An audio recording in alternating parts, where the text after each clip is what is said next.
All right, we're going to be reading chapter 15, the Quidditch Final. And I'm going to warn you, Lucky will probably jump up here and mess up the computer. So if that happens, we went to the other chair. Okay. The Quidditch Final. Oh, that's right there. Sorry, it's nighttime, so I'm wanting to relax a little. The Quidditch Final. He sent me this, Hermione said, holding out the letter. Harry took it. The parchment was damp, and enormous teardrops had smudged the ink so badly in places that it was very difficult to read. Dear Hermione, we lost. I'm allowed to bring him back to Hogwarts. Execution date to be fixed.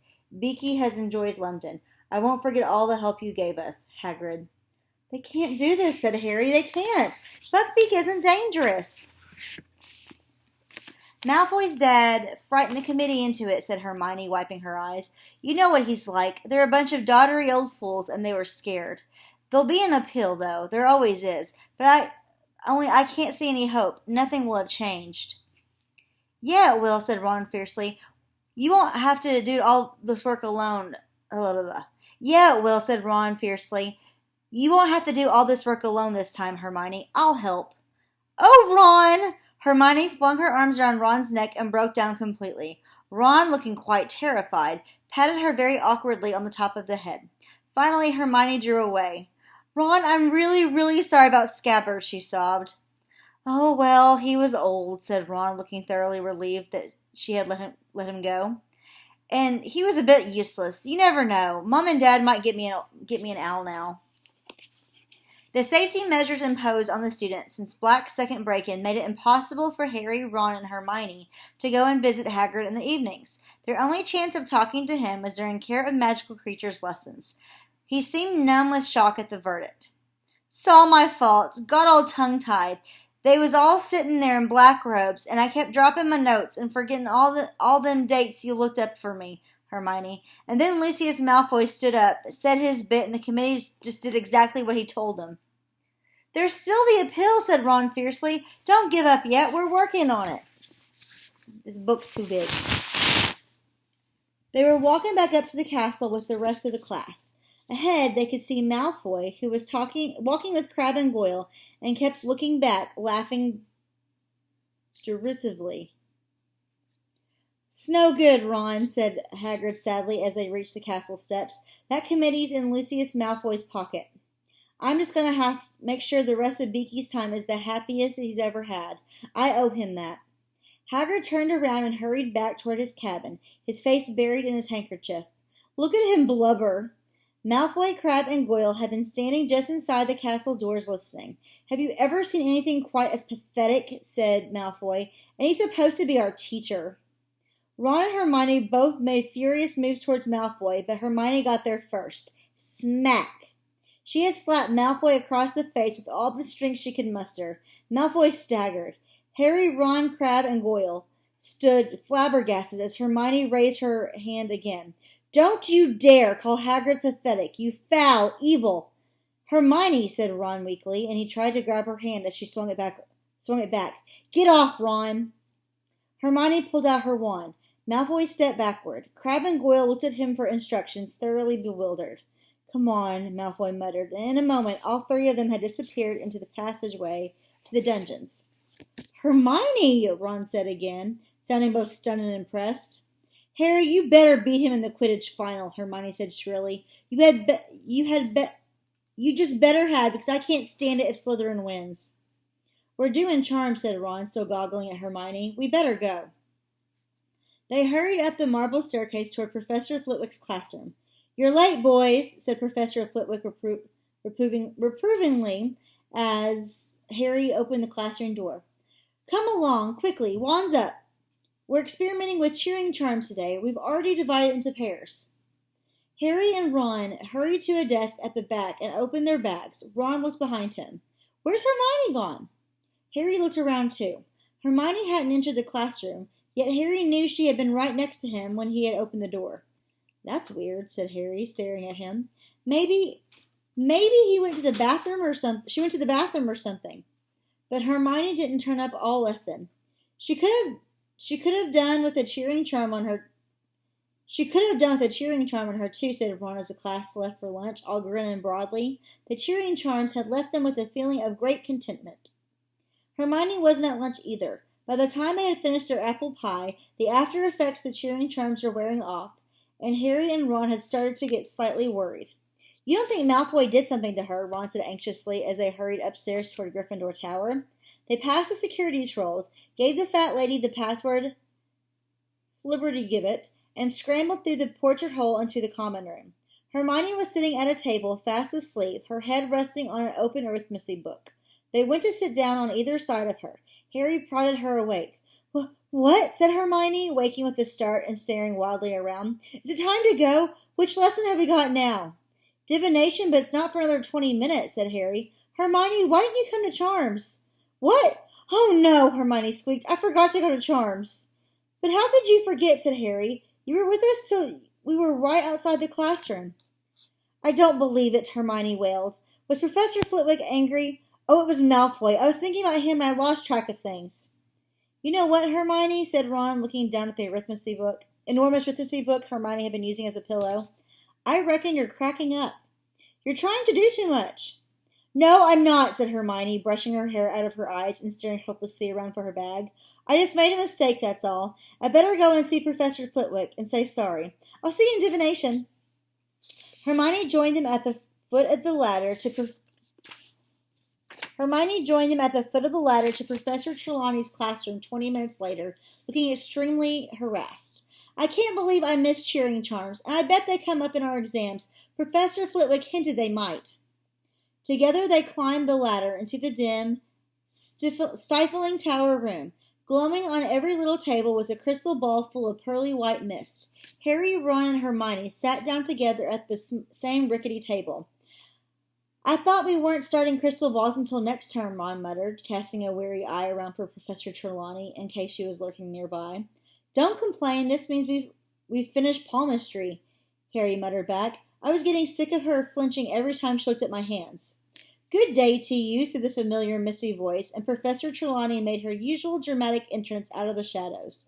Parvati and Lavender quivered with excitement, their faces lit by the milky glow of their crystal ball. I have decided to introduce the crystal ball a little earlier than I had planned, said Professor Trelawney, sitting with her back to the fire and gazing around. The fates have informed me that your examination in June will concern the orb, and I am anxious to give you sufficient practice. Hermione snorted. Well, honestly, the fates have informed her. Who sets the exams? She does. What an amazing prediction, she said, not troubling to keep her voice low. Harry and Ron choked back laughs. It was hard to tell whether Professor Trelawney had heard them, as her face was hidden in shadow. She continued, however, as though she had not. Crystal gazing is a particular refined art, she said dreamily.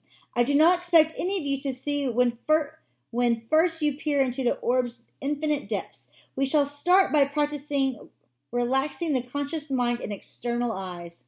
Ron began to snicker uncontrollably and had to stuff his fist in his mouth to stifle the noise. So as to clear the inner eye and the superconscious, perhaps, if we are lucky, some of you will see before the end of class. And so they began. Harry at last felt extremely foolish, staring blankly at the crystal ball, trying to keep his mind empty when thoughts such as, this is stupid, kept drifting across it. It didn't help that Ron kept breaking into silent giggles and Hermione kept tutting. Seen anything yet? Harry asked them after a quarter of an hour's quiet crystal gazing. Yeah, there's a burn on this table, said Ron, pointing. Someone spilled their candle. This is such a waste of time, Hermione hissed. I could be practicing something useful. I could be catching up on cheering charms. Professor Trelawney rustled past. Would anyone like me to help them interpret the shadowy... I'm going to try that again. Would anyone like me to help them interpret the shadowy portents within their orb? She murmured over the clinking of her bangles. I don't need help, Ron whispered. It's obvious that what this means. There's going to be loads of fog tonight. Both Harry and Hermione burst out laughing. Now really, said Professor Trelawney as everyone's heads turned in their direction. Parvati and Lavender were looking scandalized.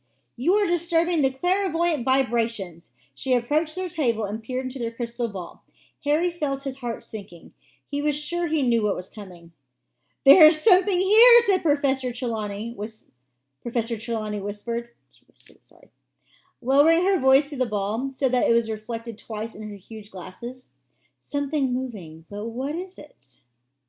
Harry was prepared to bet everything he owned, including his firebolt, that it wasn't good news, whatever it was. And sure enough, my dear, Professor Trelawney breathed, gazing up at Harry, it is here, plainer than ever before. My dear, stalking towards you, growing ever closer. Oh, for goodness sake, said Hermione loudly. Not that ridiculous Grim again. Professor Trelawney raised her enormous eyes to Hermione's face. Parvati whispered something to Lavender, and they both glared at Hermione too. Professor Trelawney stood up, surveying Hermione with unmistakable anger. I am sorry to say that for the moment you have arrived in this class, my dear, it has been apparent that you do not have what the noble art of divination requires. Indeed, I don't remember ever meeting a student whose mind was so hopelessly mundane. There was a moment's silence. Then, fine, said Hermione suddenly, getting up and cramming Unfogging the Future back into her bag. Fine, she repeated, swinging the bag over her shoulder and almost knocking Ron off his chair. I give up. I'm leaving.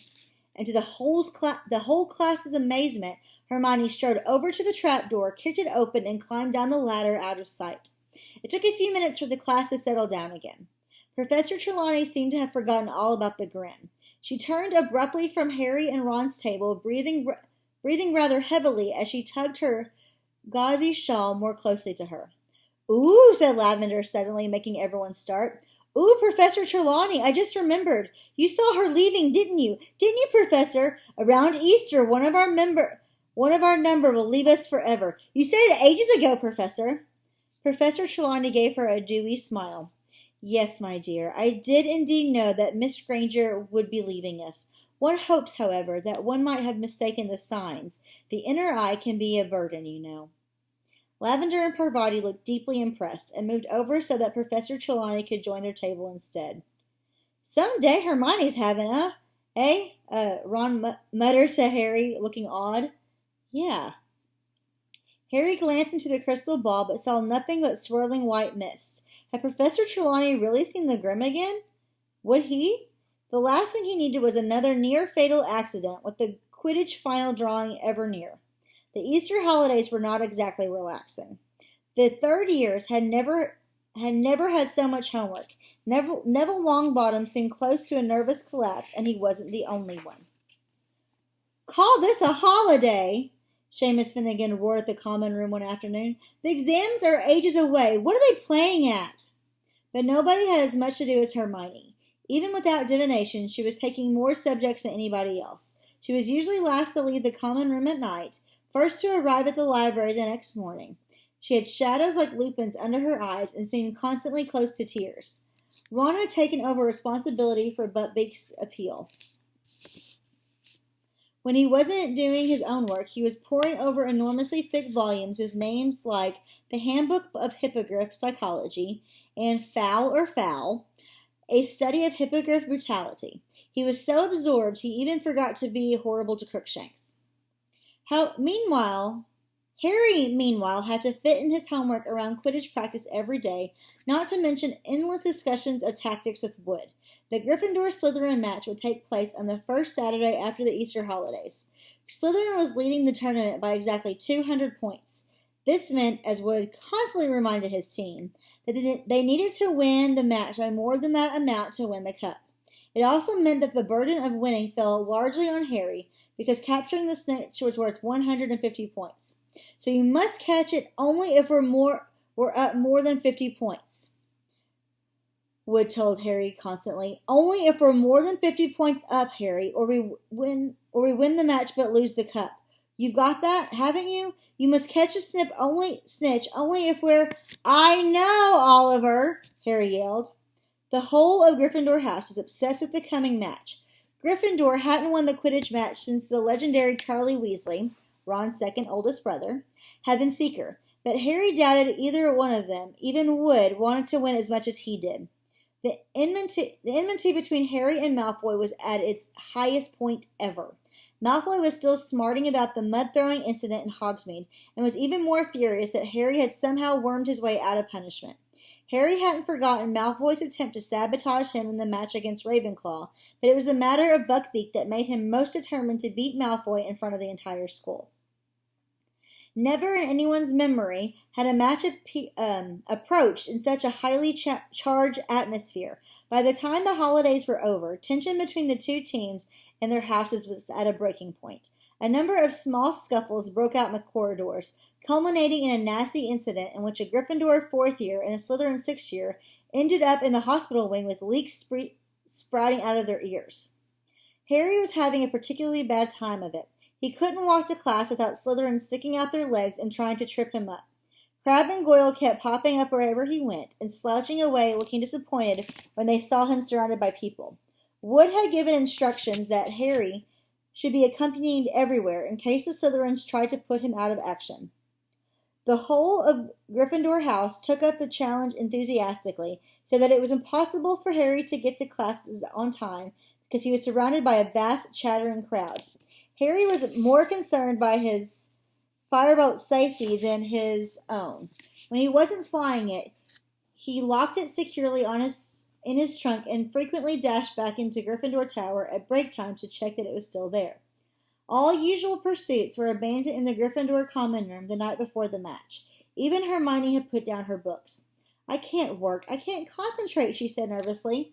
There was a great deal of noise. Fred and George Weasley were dealing with the pressure of being louder and more exuberant than ever. Oliver Wood was crouched over a model of a Quidditch field in the corner, prodding little figures across it with his wand and muttering to himself. Angelina, Alicia, and Katie were laughing at Fred and George's jokes. Harry was sitting with Ron and Hermione, removed from the center of things, trying not to think about the next day, because every time he did, he had the horrible sensation that something very large was fighting to get out of his stomach. "You're going to be fine," Hermione told him, though she looked positively terrified. "You've got a firebolt," said Ron. "Yeah," said Harry, his stomach writhing. It came as a relief when Wood suddenly stood up and yelled, "Team, bed!" Harry slept badly. First, he dreamed that he had overslept and that Wood was yelling, "Where were you? We had to use Neville instead." Then he dreamed that Malfoy and the rest of the Slytherin's team arrived for the match riding dragons. He was flying at breakneck speed, trying to avoid a spurt of flames from Malfoy's steed mouth, when he realized he had forgotten his firebolt. He fell through the air and woke with a start. It was a few seconds before Harry remembered that the match hadn't taken place yet, that he was safe in bed, and that the Slytherin team definitely wouldn't be allowed to play on dragons. He was feeling very thirsty. Quietly as he could, he got out of the four-poster and went to pour himself some water from the silver jug beneath the window. The grounds were still and quiet. No breath of wind disturbed the treetops in the forbidden forest. The whomping willow was motionless and innocent looking. It looked as though the conditions for the match would be perfect. Harry set down his goblet and was about to turn back to his bed when something caught his eye. An animal of some kind was prowling across the silvery lawn. Harry dashed to his bedside table, snatched up his glasses, and put them on, then hurried back to the window. It couldn't be the Grim. Not now. Not right before the match. He peered out of the grounds again, and for a minute's frantic searching, spotted it. It was skirting the edge of the forest now. It wasn't the Grim at all. It was a cat. Harry clutched the window ledge in relief as he recognized the bottle brush tail. It was only Crookshanks. Or was it only Crookshanks? Harry squinted, pressing his nose flat against the glass. Crookshanks seemed to have come to a halt. Harry was sure he could see something else moving in the shadow of the trees, too. And just then it emerged, a giant, shaggy black dog, moving stealthily across the lawn, Crookshanks trotting at its side. Harry stared. What did this mean? If Crookshanks could see the dogs as well, how could it be an omen of Harry's death? Ron! Harry hissed. Ron, wake up! Huh? I need you to tell me if you can see something. It's all dark, Harry, Ron muttered thickly. What are you going on about? Down here. Harry looked quickly back out the window. Crookshanks and the dog had vanished. Harry climbed up to the windowsill to look right down into the shadows of the castle, but they weren't there. Where had they gone? A loud snore told him Ron had fallen asleep again. Harry and the rest of the Gryffindor team entered the Great Hall the next day to enormous applause. Harry couldn't help grinning broadly as he saw that both the Ravenclaw and Hufflepuff tables were applauding them too. The Slytherin table hissed loudly as they passed. Harry noticed that Malfoy looked even paler than usual. Wood spent the whole of breakfast urging his team to eat, while touching nothing himself. Then he hurried them off to the field before anyone else had finished, so they could get an idea of the conditions. As they left the Great Hall, everyone applauded again. "Good luck, Harry," called Cho. Harry felt himself blushing. "Okay, no wind to speak of. A sun's a bit bright. That could impair your vision. Watch out for it. Ground's fairly hard. Good. That'll give us a fast kickoff." Wood paced the field, staring around at the team behind him. Finally, they saw the front doors of the castle open in the distance and the rest of the school spilling into the lawn. "Locker room," said Wood tersely. None of them spoke as they changed into their scarlet robes. Harry wondered if they were feeling like he was, as though he'd eaten something extremely wiggly for breakfast. In what seemed like no time at all, Wood was saying, "Okay, it's time. Let's go." They walked out into the field to a tidal wave of noise.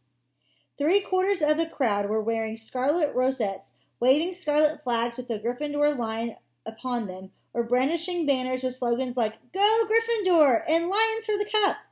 Behind the Slytherin goalpost, however, 200 people were wearing green. The silver serpent of Slytherin glittered on their flags, and Professor Snape sat in the very front row, wearing green like everyone else, and a very grim smile. "And here are the Gryffindors," yelled Lee Jordan, who was acting as commentator as usual. "Potter, Bell, Johnson, Spinnet, Weasley, and Wood. Widely acknowledged as the best team Hogwarts has seen in a few good years." Lee's comments were drowned by the tide of boos from the Slytherin end. "And here comes the Slytherin team, led by Captain Flint. He's made some changes in the lineup and seems to be going for size rather than skill." More boos from the Slytherin crowd. Harry, however, thought Lee had a point. Malfoy was easily the smallest person on the Slytherin team. The rest of them were enormous. "Captain, shake hands," said Madam Hooch.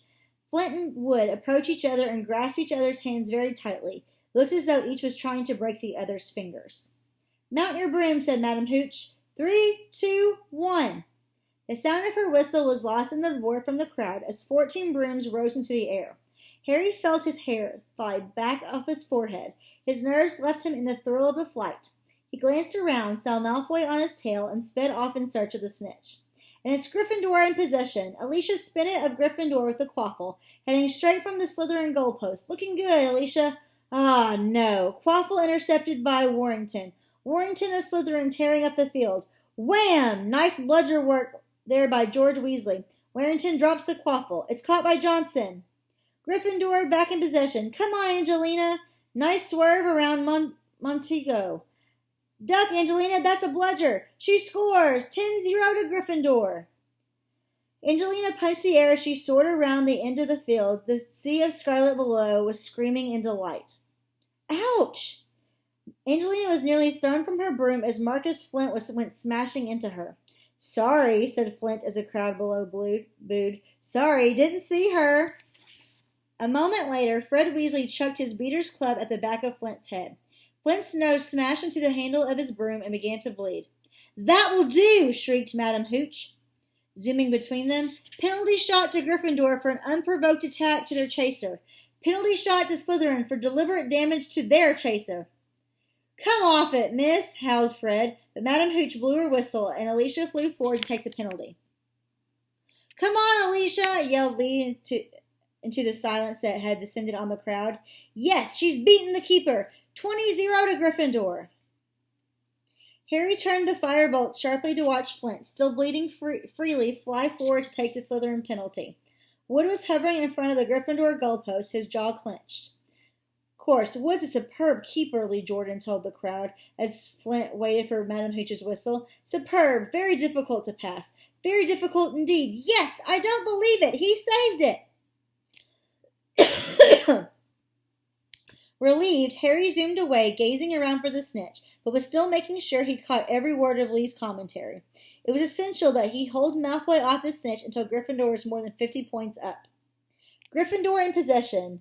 No. Slytherin in possession. No. Gryffindor back in possession. And it's Katie Bell. Katie Bell for Gryffindor at the quaffle. She's streaking up the field. That was deliberate. Montague, a Slytherin chaser, had swerved in front of Katie, and instead of seizing the quaffle, had grabbed her head.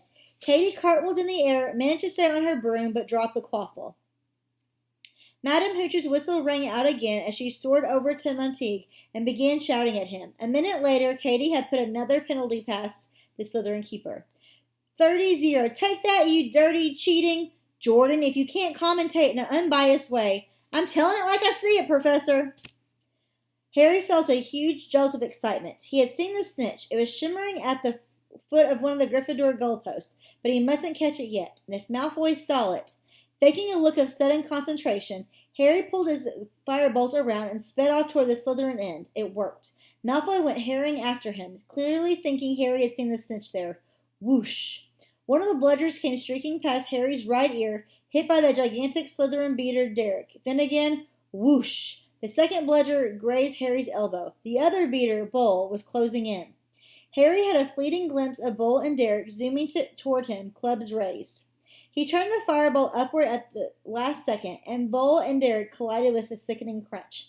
"Ha-ha!" yelled Lee Jordan as the Slytherin beaters lurched away from each other, clutching their heads. "Too bad, boys. You'll need to get up earlier than that to beat a firebolt. And it's Gryffindor in possession again, as Johnson takes the quaffle. Flint alongside her. Poke him in the eye, Angelina. It was a joke, Professor. It was a joke. Oh no, Flint in possession. Flint flying towards the Gryffindor goalpost. Come on, Elwood, save! But Flint had scored. There was an eruption of cheers from the Slytherin end, and Lee swore so badly that Professor McGonagall tried to tug the magical megaphone away from him. Sorry, Professor, sorry. Won't happen again. So Gryffindor in the lead, 30 points to 10, and Gryffindor in possession. Excuse me. It was turning into the dirtiest game Harry had ever played in. Enraged that Gryffindor had taken such an early lead, the Slytherins were rapidly resorting to any means to take the quaffle. Bull hit Alicia with his club and tried to say he thought he was a bludger. George Weasley elbowed Bull in the face in retaliation. Madam Hooch awarded both teams penalties, and Wood pulled off another spectacular save, making the score 40-10 to Gryffindor. The snitch had disappeared again. Malfoy was still keeping close to Harry as he soared over the match, looking around for it. Once Gryffindor was 50 points ahead, Katie scored. 50-10.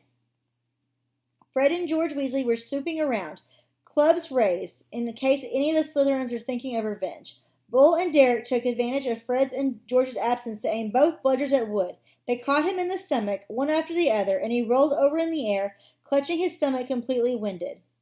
Madam Hooch was beside herself. You do not attack the keeper unless the quaffle is within the scoring area, she shrieked at Bull and Derek. Gryffindor penalty. And Angelina scored, 60-10. Moments later, Fred Weasley pelted a bludger at Warrington, knocking the quaffle out of his hands. Alicia seized it and put it through the Slytherin goal. 70-10. The Gryffindor crowd below was screaming itself hoarse. Gryffindor was 60 points in the lead, and if Harry caught the cinch now, the cup was theirs. Harry could almost feel hundreds of eyes following him as he soared around the field, high above the rest of the game, with Malfoy speeding along behind him. And then he saw it. The snitch was sparkling 20 feet above him. Harry put on a huge burst of speed. The wind was roaring in his ears. He stretched out his hand, but suddenly the firebolt was slowing down. Horrified, he looked around. Malfoy had thrown himself forward, grabbed hold of the firebolt's tail, and was pulling it back. You... Harry was angry enough to hit Malfoy, but it couldn't reach. Malfoy was panting with the effort of holding onto the firebolt, but his eyes were sparkling maliciously. He had achieved what he wanted to do. The snitch had disappeared again. Penalty! Penalty to Gryffindor! I've never seen such tactics! Madam Hooch screeched, shouting up to where Malfoy was sliding back onto his Nimbus 2001. You cheating scum! Lee Jordan was howling into the megaphone, dancing out of Professor McGonagall's reach. You filthy cheating! Professor McGonagall didn't even bother to tell him off. She was actually shaking her finger in Malfoy's direction. Her hat had fallen off, and she too was shouting furiously. Alicia took Gryffindor's penalty, but she was so angry she missed by several feet. The Gryffindor team was losing concentration, and the Slytherins, delighted by Malfoy's foul on Harry, was being spurred on to greater heights. Slytherin in possession. Slytherin heading for the goal. Montague scores, Lee groaned. 70-20 to Gryffindor. Harry was now marking Malfoy so closely their knees kept hitting each other. Harry wasn't going to let Malfoy anywhere near the snitch. Get out of it, Potter! Get out of it, Potter! Malfoy yelled in frustration as he tried to turn and found Harry blocking him. Angelina Johnson gets the quaffle for Gryffindor. Come on, Angelina, come on!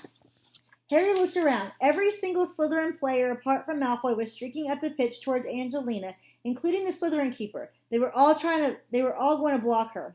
Harry wheeled the firebolt around, bent so low he was lying flat along the handle, and kicked it forward. Like a bullet, he shot towards the Slytherins.